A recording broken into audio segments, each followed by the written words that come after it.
pemain Meksiko tidak terlalu sebaik itu ya, maksudnya tidak terlalu baik, tidak sebaik seperti 2018. Tetapi mereka memang ada keuntungan home mereka juga, dan memang lapangannya juga agak lumayan tinggi juga. Dan Meksiko, kalau kita melihat dulu tahun 2018 coach pernah bawa timnas Korea waktu di Jerman ketemu Meksiko juga. Kalau coach lihat apa perbedaan Meksiko yang dihadapi Korea di tahun 2018 dan yang dihadapi Korea pada tahun ini?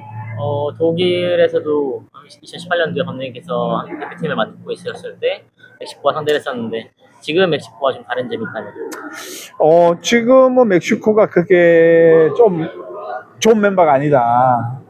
그렇지만 워낙 멕시코가 해발이 높고 호비쯤을 적극 잘 활용했다고 볼 수 있고, 한국은 황금 세대지만 최선을 다했는데 좀 아쉬운 골로 우리가 오늘 졌지만, 한국은 분명히 32강, 16강까지는 갈 수 있는 멤버다. 나는 그렇게 생각합니다.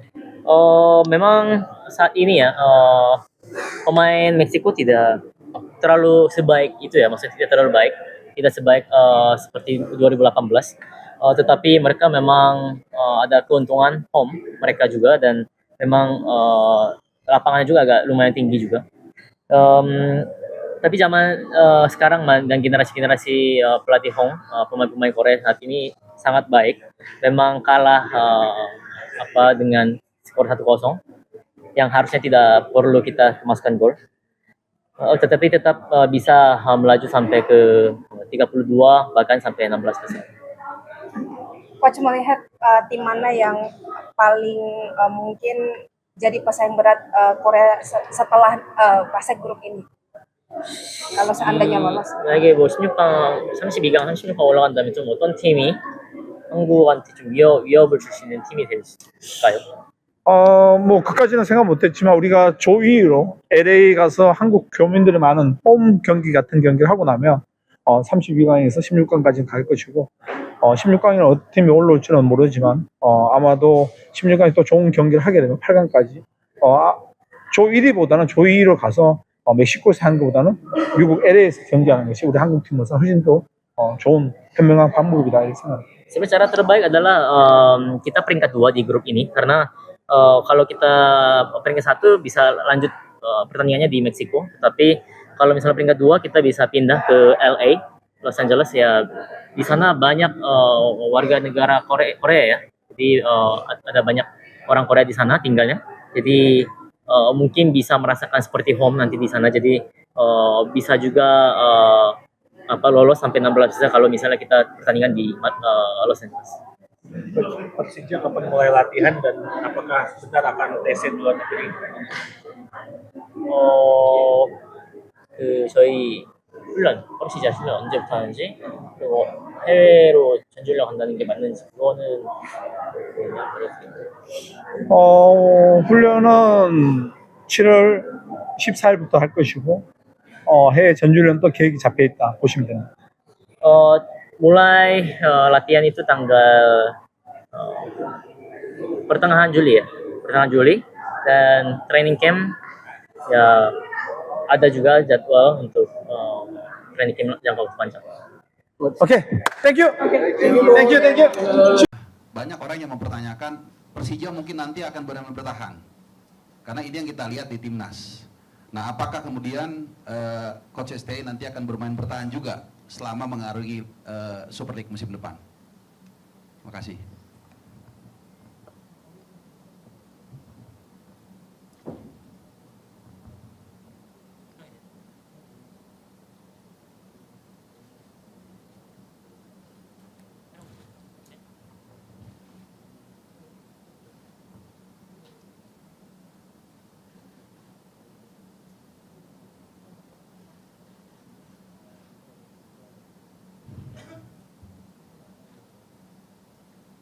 네, 일단 두 번째 질문부터 말씀드리겠습니다.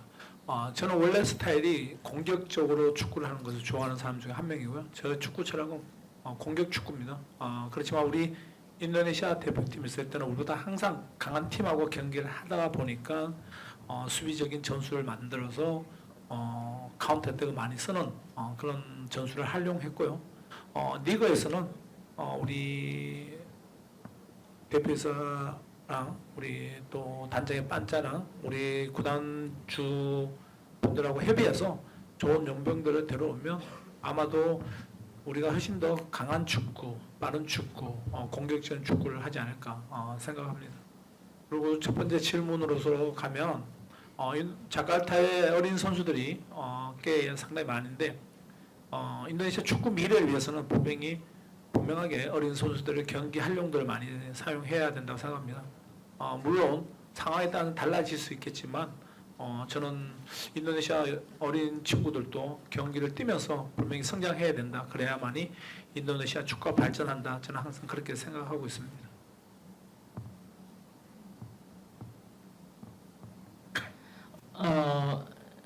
Coach akan menjawab pertanyaan kedua dulu. Sebenarnya gaya yang diinginkan oleh Coach dan filosofi Coach adalah sepak bola menyerang, bukan bertahan sebenarnya. Memang saat di timnas Indonesia karena lawan-lawannya memang lebih kuat dan lebih baik daripada timnas Indonesia, jadi selalu kita bertahan dulu dan lalu kita counter attack. Tetapi di liga mungkin perlu kita diskusi lanjut dengan Pak Panca pastinya dan dengan mungkin orang-orang yang di Persija Jakarta untuk membawa pemain-pemain asing pastinya, dan setelah itu pasti kita bisa melakukan permainan yang lebih baik dan lebih cepat, lebih agresif menyerang gitu. Dan untuk pertanyaan pertama, memang banyak sekali pemain-pemain baik di Persija Jakarta, khususnya pemain-pemain muda. Memang untuk masa depan sepak bola Indonesia perlu banyak menit bermain untuk pemain-pemain muda. Memang pastinya akan berubah situasi tergantung bagaimana situasi kedepannya. Tetapi Coach yakin perlu pemain-pemain muda itu bermain di Liga Indonesia, baru sepak bola Indonesia juga maju ke depan sama-sama gitu. Oke. Selanjutnya, banyak ini. Silakan yang di tengah dulu. Ya. Selamat siang Kutsin. Ya. Bapak Panja JJ. Adi dari bola.com. Yang pertama sebetulnya pertanyaan hampir mirip, cuma untuk Kutsin tadi. Kutsin selama 5 tahun melatih timnas punya beberapa pemain yang memang jadi langganan, sering dipanggil Kutsin. Kalau saya boleh sebut seperti Marcelino Ferdinand, Pratama Arhan, Asnawi Mangkualam. Kemudian di pertengahan musim lalu Persija juga sempat dirumorkan dengan 2 pemain naturalisasi, ada Ragnar Oratmangun dan Joy Pelupesi. Apakah Kutsin tertarik untuk membawa entah beberapa dari mereka untuk ke Persija musim depan? Kemudian yang kedua,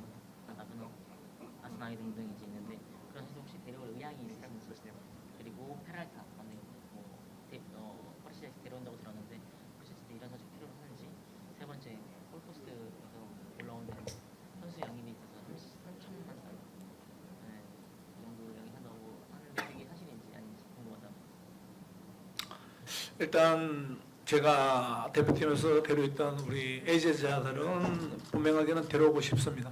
그렇지만 본인들도 계약돼 있는 상황이 있고 그렇기 때문에 그거는 조율을 해봐야 된다고 저는 생각하고 있습니다. 그리고 페랄타 선수는 제가 구단에서 보고받기로는 이미 계약이 되었다. 저도 그 선수를 환영한다고 분명히 얘기를 했습니다. 그리고 선수 영입에 있어서는 돈은 정확히 얼마나 쓸 건지에 대해서는 구단주하고 계속 얘기를 하고 있고요. 분명 리그가 발전하려면 좋은 선수들 데려와서 우리가 좀 선도적으로 앞장서서 리그 발전을 만들어야 된다고 구단주님하고는 계속 얘기를 하고 있습니다. Ya pasti ada niat untuk Coach bawa pemain-pemain timnas sebelumnya ya, yang bersama sama Coach juga. Tetapi kan kita harus lihat situasi masing-masing pemain seperti apa. Contohnya seperti kontrak mungkin udah terkait sama tim-tim sekarang dan lain-lain juga. Untuk Peralta memang sudah di kontrak, Coach dengar dan Coach pun senang. Jadi ingin sambut Peralta dengan sangat senang hati. Dan untuk masalah transfer pemain, berapanya itu belum tahu juga. Pastinya kita akan diskusi bersama dengan Pak Panca dan owner Persija Jakarta, dan pastinya Coach Shin ya sudah menyampaikan dan akan menyampaikan juga agar kita bisa membawa pemain-pemain yang lebih baik, agar bisa Liga Indonesia lebih berkembang, dan apalagi Persija harus menjadi teladan. Baik, kita lanjutkan lagi dengan Lanjut? pertanyaan dari Oke. Masih di tengah aja deh, paling gampang ya. Oper mic-nya. Ntar yang di belakang.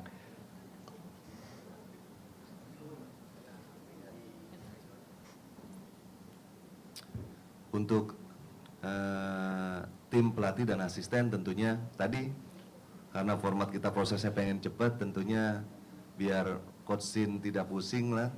Jadi dia membentuk satu tim sendiri yang dibawa oleh Coach Shin ya, gitu. Dan durasi kontrak kita itu kurang lebih 3 tahun, gitu. Itu aja kan tanyanya. Ya, jangan banyak-banyak. Saya panjang-panjang, repot. Pak, mungkin alasan kontrak 3 tahun bisa diperjelas, Pak? Ya tadi itu kan kita berproses kan gitu ya.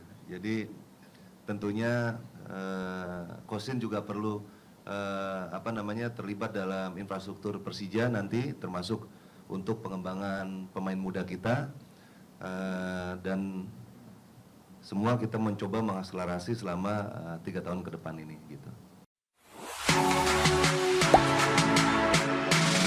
Gak sempet baca? Dengerin aja, klik icon text to speech di okezone.com.